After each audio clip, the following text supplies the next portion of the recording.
qaar ka tirsan mulkiilayaasha hoteelada hurdooyinka iyo taksiilayaasha ka xogsada magaalada Berbera ayaa cabasho xoogan ka muujiyay xidhnaanshiyaha garoonka diyaaradaha ee magaalada Berbera oo xidhan muddo ku siman 2 sano iyo badh waxaanay muwaadiniintani ku eedeeyeen wasiirka duulista iyo hawada Somaliland Maxamuud Caashi Cabdi inuu diyaaradihii iman jiray garoonkani uu ka joojiyay shaqadii isla markaana ku amray inay ka degaan madaarka caalamiga ah ee Cigaal International Airport ee magaalada Hargeysa waxaana hadaladoodii kamid ahaa anigoo ah mulkiilaha hoteelka Yaxye Cabdiraxmaan Axmed Yaxye waxaan halkan ka sheegayaa dhibaatada naga soo gaadhay madaarka la xidhay ee Berbera iyo saameynta uu ku yeeshay hudheelada iyo hudheelkayga iyo dhammaan magaalada gebigeedaba taasi oo dhammaan reer Berbera ka dheregsan yihiin dhibaatadu noo keenay maalintii madaarka Berbera furaa hudheelada Berbera way wada buuxi jireen magaaladu way wada camirtay dhammaan meheraduhu way wada furmeen kuwii dumay way dhismeen maanta dhammaan ninka macnihii dawladdu sida aan u arkayo way xidhay madaarka Berbera madaar xidh maaha waa magaalo xidh sidan maalintii ay madaarkaas shaqeynayay 30 hudheelka maqsina hudheelku koobay way furnaan jireen way buuxi jireen maanta hal maqsin ma buuxo dhibaatadana waxaan u aanaynayaa airport-ka xidhan ee Berbera waxaan ka codsanayaa dawladda oo aad uga codsanayaa inay madaarka Berbera ku soo celiyaan diyaaradii F1 xataa weekii 2 days 3 days ما هم معقول airport كدور 12 مليون لقليه حراني المدينة عندي شيء يهرب إنه airport كحرنا مدة لا بس أنا يبرد ملاك كدو ساموين بو كوي شيء صعد كي مجالته المكان واحد هو صدق وين بيمي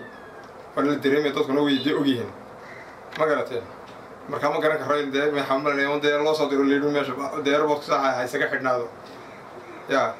كاسامين بقالت بوكي شيء إلا تي شالي هذي إلا تي هوديل هذي إلا تي كلا ما مرة كلا هذي إلا عهل دي وقرت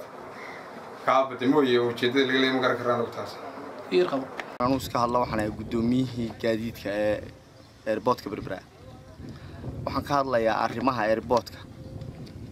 يسامين توين يوكسمين مقالة بربرة. إيه. إن مدأبة مش حتى يحرنتهاي. إن الدسرتي نقطهاي. إنه بوركية دبي الحاجات قبضتين ماشي بعارك شباب. أنا كوي حرية وحنو شيء إن الدولة حكومة حنو شيء إن يصير كدولة وده بربروح وجود شيء نعايب وجود شيء وحرية قبل الساحل أربط كيس. مدارك بربرة أو خرج آد بدن أو قلي مدحوينه هنا أوفري سيدي ومدحوينه أوفري وحفلاي دي ما يصوف فريسان صوبته يوسف فريسان لا يهين waxa aan ka doonaynaa wasiirka duulista hawada bal inuu ka warramo sababtoo ah airport-ka Berbera waa airport-da ugu weyn Afrika ayuu ka mid yahay waa airport sumcadiisu kor u baxsan tahay adduunyadana laga yaqaano haddaba waxa loo baahan yahay inuu shaqeeyo si magaalo xeebeedka Berberina ay u noqoto mid shaqeynaysa aniga magacayga leeyahay Caaqil Cali Cismaan Sabatar kana uqaasha gobolka Saaxil waxaan halkan ka cambaaraynayaa airport-ka Berbera ee xidhan muddo 2 sano iyo barka oo iska xidhay ninkii duulistii hawada airport-kii oo noqday meherad uu leeyahay markuu doorno xidho markuu doorno uu furto intii diyaaradaha loo wareejiyay magaalada Hargeysa iyadoo weliba airport-ka la furay Berbera terminal cusba oo ilaa hadda aan laga faaysan waxaan karaa waa wax aad looga xumaado waana tacab khasaaroway terminalka quruxda leh ee la furay هذا إلا هذا ديارته أنا سوف رسينا مجالة